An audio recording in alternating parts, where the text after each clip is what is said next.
Bienvenue donc pour cette deuxième vidéo. Le sujet c'est la prière. C'est donc quelque chose de fondamental, de vital, c'est au cœur de notre mission, la prière.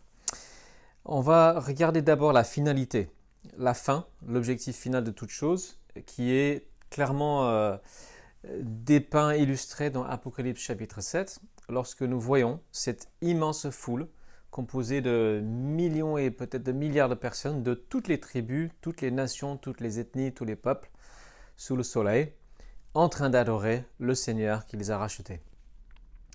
Ça, c'est la finalité. Et notre question, c'est quel rôle vais-je jouer avant ce jour merveilleux-là? Est-ce que mon témoignage, mon obéissance à Jésus-Christ va amener peut-être une, deux, trois, peut-être d'autres personnes à être présents ce jour-là? Donc la question, c'est quel est le rôle que nous allons jouer en amenant d'autres dans cette foule d'adorateurs qui sont émerveillés devant celui qui nous aime. Est-ce que nous allons être limités par notre propre égoïsme, nos propres ambitions? Je crois que tous, jusqu'à un certain point, je m'inclus là-dedans, mon propre égoïsme me limite dans ma mission. Et c'est dans la prière que je vais chercher les ressources nécessaires. C'est dans la prière que je vais chercher à être près du cœur de Dieu. Parce que c'est Dieu le Père qui envoie son Fils en mission. La mission de sauvetage naît dans le cœur de Dieu. Et pour que cette mission naisse dans notre cœur, il faut que nous soyons dans le cœur du Père, que nous soyons près de lui. Et de là, il va nous envoyer. Donc la question pour le chrétien, pour sa vie entière, c'est est-ce que je suis en train de former d'autres disciples? Ce n'est pas est-ce que je vis une vie heureuse, est-ce que je suis marié ou pas marié, c'est est-ce que je suis en train de former d'autres disciples de Jésus-Christ? C'est vraiment la question clé et essentielle. Nous avons un maître, notre exemple Jésus-Christ est le bon berger qui a laissé les 99 brebis sur la colline et qui s'est aventuré à travers les champs et les barrières et que sais-je encore pour chercher celle qui est perdue. Il a pris sur lui et puis il l'a prise, elle, la brebis, sur lui. Le Fils de l'homme est venu pour chercher et sauver ce qui était perdu, dans l'évangile de Luc. Nous devons être ses imitateurs. Et donc nous avons besoin d'avoir le même cœur que Jésus, avoir la même compassion que Jésus, et ça, c'est dans la prière qu'on va la trouver. Cherchez d'abord le royaume de Dieu, dit Matthieu 7, non pas vos propres intérêts, tout le reste vous sera donné en plus. Donc si nous avons la mission, ce royaume au cœur, eh bien nous pouvons être tranquilles pour le reste. Si notre vie n'est pas en mission, nous sommes en train de nous égarer. Et si notre cœur ne brûle pas d'envie, une envie énorme et folle de voir Jésus-Christ glorifié, eh bien c'est que notre cœur est rempli d'idoles, tout simplement. Donc tout commence dans la prière, dans le cœur du Père. Et on va lire quelques textes bibliques pour parler de la prière. Le premier que j'aimerais prendre, c'est dans Luc chapitre 10. C'est justement le moment où Jésus envoie les 72 disciples en mission. Au verset 1, après cela, le Seigneur choisit encore 72 autres disciples et les envoya deux par deux pour le précéder dans toutes les villes et les localités où il devait se rendre. Donc voilà, c'est l'envoi. Et avant, il leur dit, « La moisson est abondante, mais les ouvriers peu nombreux. Priez donc le Seigneur, à qui appartient la moisson, d'envoyer les ouvriers pour moissonner. » Quel est le sujet de prière que Jésus donne? C'est de demander à ce que le Seigneur envoie d'autres ouvriers dans la moisson. Il ne dit pas « priez pour la moisson ». Il dit « la moisson, elle est là. Je suis le Seigneur de la moisson, moi je m'occupe de la moisson. » Mais votre rôle, c'est de prier pour que les gens soient envoyés dans la moisson. Et c'est ça notre premier sujet de prière, c'est de prier pour nous-mêmes, pour nos églises, pour nos petites cellules, pour que nous soyons mobilisés, que nous soyons ces ouvriers dans la moisson, pour que nous soyons la réponse à notre propre prière. La suite de ce passage, de verset 3, démontre la nécessité de courage pour la mission. Verset 3, et Jésus dit « Je vous envoie comme des agneaux au milieu des loups. » Ok, vous allez être vulnérables. Il dit « Ne prenez pas grand-chose pour le voyage, faites le minimum. » Donc, vous allez être vulnérables et donc vous aurez besoin de moi. Et donc vous aurez besoin de compter encore plus sur moi, sur mes forces, mes ressources, mon esprit. Et ça nous pousse toujours à la prière. Donc, bien sûr, Jésus n'interdit pas de prier pour les gens vers qui nous sommes envoyés. On va en parler dans un instant. Mais d'abord, pour nous-mêmes, pour que nous soyons envoyés. Il y a quelque part une sorte d'écho à ce texte dans Jean chapitre 4. Vous connaissez la rencontre de Jésus avec la femme samaritaine, cette femme qui est considérée vraiment comme infréquentable, probablement de mauvaise vie, et puis c'est une femme, et puis ça se fait pas, un juif qui parle avec un samaritain, et d'autant plus une samaritaine. Donc les disciples arrivent après la discussion, ils sont très étonnés de voir Jésus qui va au-delà de toutes les conventions sociales pour parler avec elle. Jésus dit qu'il est heureux d'avoir accompli la volonté de Dieu. Jean 4, 34. Ce qui me nourrit, c'est d'accomplir la volonté de celui qui m'a envoyé et de mener à bien l'œuvre qui m'a confiée. Voilà. Vous dites en ce moment encore 4 mois et c'est la moisson, n'est-ce pas?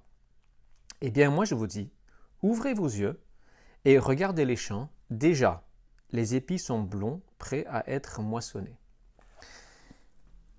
Ce qui se passe ici, c'est que Jésus dit que nos yeux doivent s'ouvrir pour voir que la moisson est déjà là. Et nous sommes souvent comme ses disciples, ah oui, dans 4 mois, quand la saison sera plus propice, quand on aura peut-être plus prié, plus jeûné, plus organisé les choses, là peut-être qu'il y aura la moisson. Et Jésus, non, il dit c'est maintenant. Il y a une moisson. Mais priez aussi que vos yeux soient ouverts pour la voir. Et ça, c'est une prière que je fais aussi. Dieu, donne-moi de voir où la moisson est possible. Où sont les gens que toi, tu prépares pour que ces personnes entrent dans ton royaume? Donc, c'est toujours nous qui sommes le sujet de la prière quelque part. Seigneur, ouvre mes yeux. Donne-moi ton cœur, envoie-moi et ouvre mes yeux. Donc, que nous ayons la vue spirituelle pour voir cette moisson, que nous ayons la disponibilité d'être envoyés et qu'on relève ce défi d'être des agneaux au milieu des loups, des gens qui sont peut-être plus intelligents que nous, plus forts que nous, plus doués que nous, etc. Non, Jésus ne nous appelle juste à être des témoins au milieu d'eux. On est timide parfois, on a des obstacles à surmonter, on n'est peut-être pas non plus très régulier dans la prière. Prions pour que nous ayons la force de Dieu, que nous soyons remplis de l'Esprit de Dieu pour savoir répondre avec à propos aux personnes qui nous entourent, pour vaincre notre timidité, etc. et devenir fidèles dans la prière. Le texte suivant que j'aimerais aborder, c'est... Alors, je ne vais pas lire la référence, vous connaissez certainement Actes chapitre 1. Donc, Jésus dit à ses disciples, après sa résurrection, « Attendez à Jérusalem, et vous allez recevoir la promesse du Père, le Saint-Esprit qui va descendre sur vous. » Et vous avez cette fameuse scène où il y a je crois que c'est les 120 qui sont réunis dans une chambre haute.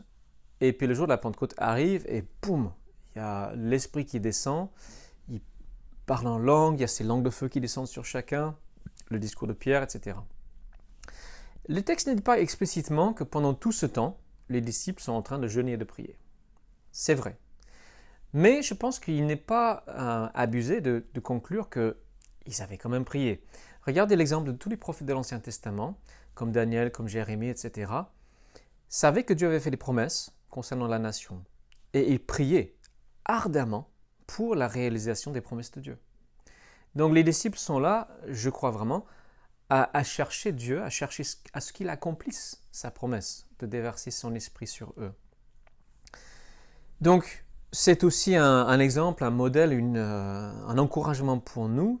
Nous avons déjà reçu le Saint-Esprit si nous sommes à Jésus-Christ, mais dans le livre des Actes plus loin, on voit qu'il y a des moments où on demande, et c'est tout à fait légitime, à nouveau que nous soyons remplis en vue d'accomplir la mission. Et c'est le texte suivant qui est d'Actes chapitre 4. C'est un texte que j'aime particulièrement. Le contexte, il y a Pierre et Jean qui ont témoigné et qui ont eu des soucis juridiques. Ils sont amenés devant le tribunal. Je crois que c'est le grand conseil du Sanhédrin. Et puis, ils prêchent. Et ensuite, ils reçoivent des menaces pour qu'ils ne parlent plus du nom de Jésus. Et tout de suite après, les croyants se réunissent et ils prient. Et leur prière, je trouve absolument géniale et extraordinaire. Alors, d'abord, ils rappellent la souveraineté de Dieu, tout ce qu'il est, ce qu'il a fait dans l'histoire, comment il est souverain sur les rois et les nations. Et la fin, un peu la pointe de la prière, c'est les versets 29 et 30. Maintenant, Seigneur, vois comme ils nous menacent, et donne à tes serviteurs la force d'annoncer ta parole avec une pleine assurance. Étends ta main pour qu'il se produise des guérisons, des miracles et d'autres signes au nom de ton saint serviteur Jésus. Voilà un excellent modèle pour nous, pour nos prières. Qu'est-ce qu'ils ont fait? Ils n'ont pas fait « Ah mince, Seigneur, délivre-nous de ces méchants ». Je me moque un peu. Ils auraient pu, non. Absolument pas. Ils ont dit non. Donne-nous la force et le courage d'annoncer ta parole. Donc travaillons-nous. Fais de nous les témoins que nous sommes censés être. Enfin, que nous sommes. Des témoins courageux. Donc, le sujet de prière, c'est toujours nous-mêmes. Mais après vient ce verset qui dit « Étends ta main pour qu'il se produise des guérisons, des miracles, etc. » Fais en sorte qu'on voit que c'est toi. Agis puissamment au milieu de nous. Et nous avons besoin de ça aussi. Bien sûr, tout le monde ne va pas se convertir à force de miracles. Mais nous avons besoin que la foi des gens soit fondée sur Dieu et non pas sur purement des arguments rationnels. C'est ce que Paul dit aux Corinthiens, d'ailleurs. On ne va pas citer cette partie-là. Donc, donne-nous de l'audace. Donne-nous d'être des témoins courageux. Donne-nous d'être ces témoins. Je me souviens dans une église où j'étais précédemment, nous avons fait dans notre, à l'époque, groupe de maison, une soirée où on s'est entraîné à donner notre témoignage en 3 minutes. Et puis on avait prié, Seigneur, donne-nous les occasions dans les jours à venir de donner notre témoignage. C'était un vendredi soir. Le lendemain, samedi, c'était quand même drôle comment ça s'est fait. J'ai parlé avec 3 inconnus en 3 minutes. J'ai donné mon témoignage. La troisième personne, c'était dans le train. J'avais, je crois, précisément 3 minutes avant mon arrêt. J'étais en train de lire un bouquin. Quelqu'un qui m'aborde, qui démarre la conversation dans le train en région parisienne, c'est rare. Ah, qu'est-ce que vous lisez? Et puis la conversation démarre sur, c'est un livre chrétien. Ah, vous êtes chrétien? Ah, pas oui. Et puis j'étais préparé. Est-ce que je peux vous raconter comment j'ai trouvé la foi? Ah ouais, avec plaisir. Une rencontre comme ça, suite à la prière. Et ça suscitait une bonne jalousie chez les autres. Ah bah nous aussi, on va vivre ça. Alors, voilà, ça c'est les bases pour la prière. Maintenant, nous allons encourager chacun dans la cellule à prier régulièrement pour des personnes, des connaissances. Pourquoi pas faire une liste nominative. Voilà les personnes pour qui je vais prier régulièrement. Alors, je ne vois pas d'exemple très spécifique dans la Bible qui nous encourage dans ce sens. Au moins, on peut dire qu'il n'y a rien qui l'interdit, évidemment. Mais ce que je constate aussi, c'est que le fait d'avoir cette habitude, cette discipline de vie, change quelque chose dans notre cœur et nous rend plus disponibles. Et parfois, c'est une personne qui n'est absolument pas sur notre liste de prières que Dieu va mettre sur notre chemin, mais puisque nous sommes dans cette habitude de prier pour les autres, eh bien, nous sommes plus disponibles et réceptifs à l'Esprit de Dieu. Et notre rôle, en tant que chrétien, Dieu a fait de nous une race de prêtres, une sacerdoce royale. Je crois que c'est dans Pierre, 1 ou 2 Pierre. Il a fait de nous des prêtres, c'est-à-dire des intermédiaires entre Dieu et les hommes. C'est-à-dire nous avons ce rôle d'intercéder pour le monde qui nous entoure. Et je ne sais pas vous, mais j'ai du mal à intercéder pour le monde entier, c'est trop vaste. Par contre, je peux intercéder pour ma voisine, pour telle personne qui habite en face, pour telle personne que je connais qui est dans le besoin autour de moi. Et c'est là où Dieu nous appelle tous à être des prêtres de notre quartier, de notre lieu de travail. Et la cellule doit nous encourager à vivre cela. Dernier texte du livre des Actes, c'est le chapitre 13, versets 1 à 3. Vous connaissez certainement aussi ce texte. Tout simplement, c'est dans l'église d'Antioche où il y a une population très mélangée. Et un jour, ils adorent ensemble le Seigneur et ils sont en train de jeûner. Le Saint-Esprit dit « Mettez à part pour moi Barnabas et Saul pour l'œuvre à laquelle je les ai appelés. » Après avoir jeûné et prié, ils leur imposèrent les mains et les laissèrent partir.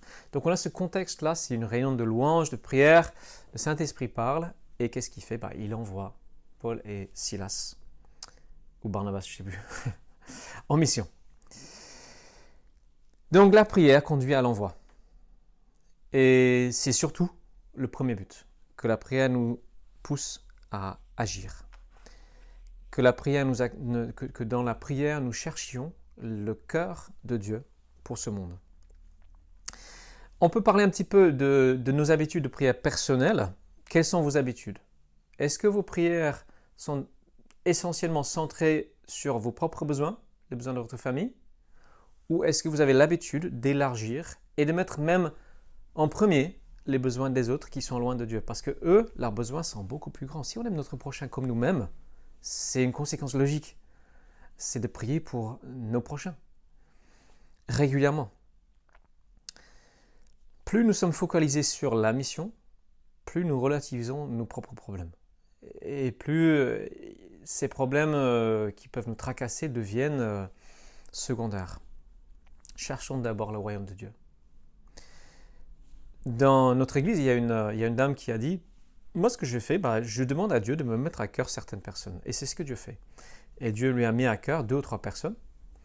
Et ces personnes sont en train de cheminer et arriver vers la foi. Elle a dit à sa binôme de cellule « Essaie la même chose. » Elle a essayé la même chose. Elles ont prié ensemble. Le lendemain, une des 2 personnes pour qui elle avait commencé à prier a sonné à la porte. Elle ne s'était pas vue depuis plusieurs mois. Elle était en froid. Dieu agit. Il y a une autre personne dans une de nos cellules qui a fait à peu près la même démarche. Il a décidé, ok, je vais prier pour 3-4 personnes dans un membre de la famille. Et puis, je crois que c'était le lendemain ou 2 jours après, de nulle part, ce membre de sa famille l'appelle. Tiens, est-ce qu'on peut se voir, boire un verre, se voir, prendre un repas? Dieu répond. Alors, je ne sais plus qui c'était dans l'histoire de l'Église. C'était un grand homme de Dieu, genre un Wesley ou je ne sais pas quoi, qui, au début de sa conversion, enfin peu de temps après s'être converti, il a établi une liste de 5 personnes, des amis ou membres de la famille qu'il connaissait. Il dit, Seigneur, je veux que ces 5 personnes soient sauvées. Et il a persévéré. La première de ces personnes s'est convertie rapidement, en l'espace de, je ne sais pas, quelques jours ou semaines. Deuxième, peu de temps après. Troisième, ça a mis beaucoup plus longtemps. Quatrième, c'est une histoire de plusieurs années. Et la dernière, pour qui il a prié toute sa vie, s'est convertie après la mort de celui qui priait. Et la leçon que je retiens, c'est non pas la liste de prières magique, mais la fidélité. La fidélité. Et fidélité et foi, en grec, c'est le même mot.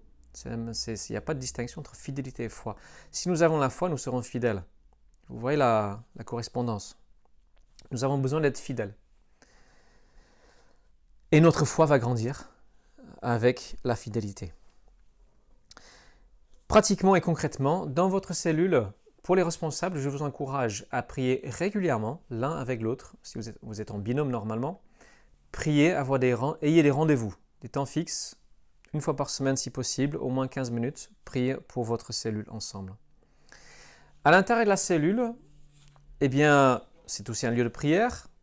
Toutes les initiatives sont bonnes à apprendre, à essayer. Une des plus simples, c'est le groupe WhatsApp.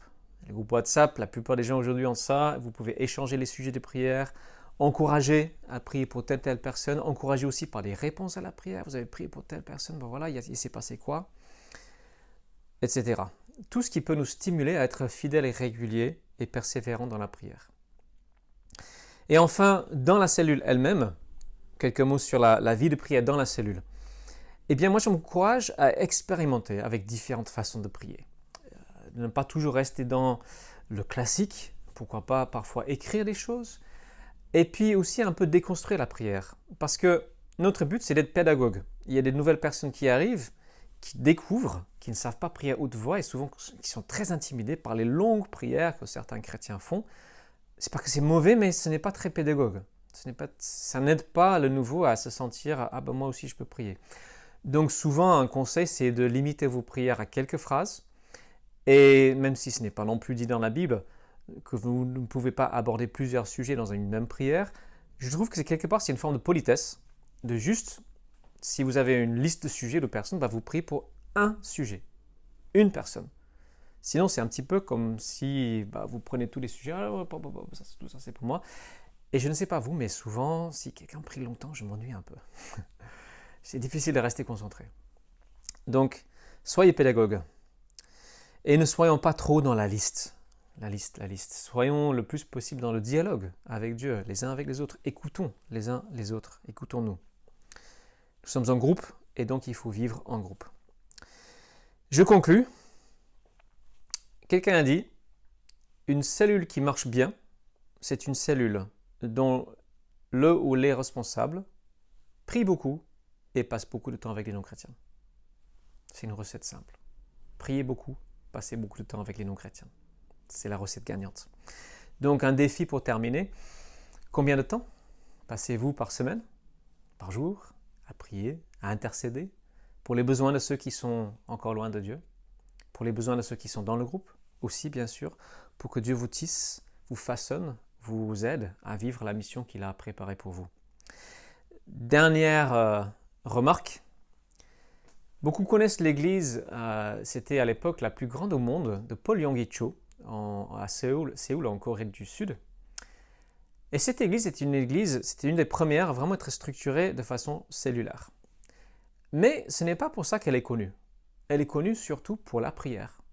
Parce que c'était vraiment le moteur de cette église, c'était la prière. Et la multiplication des cellules était le résultat. Donc je vous laisse avec cette pensée et ce défi pour que notre œuvre soit centrée sur Dieu, tout simplement.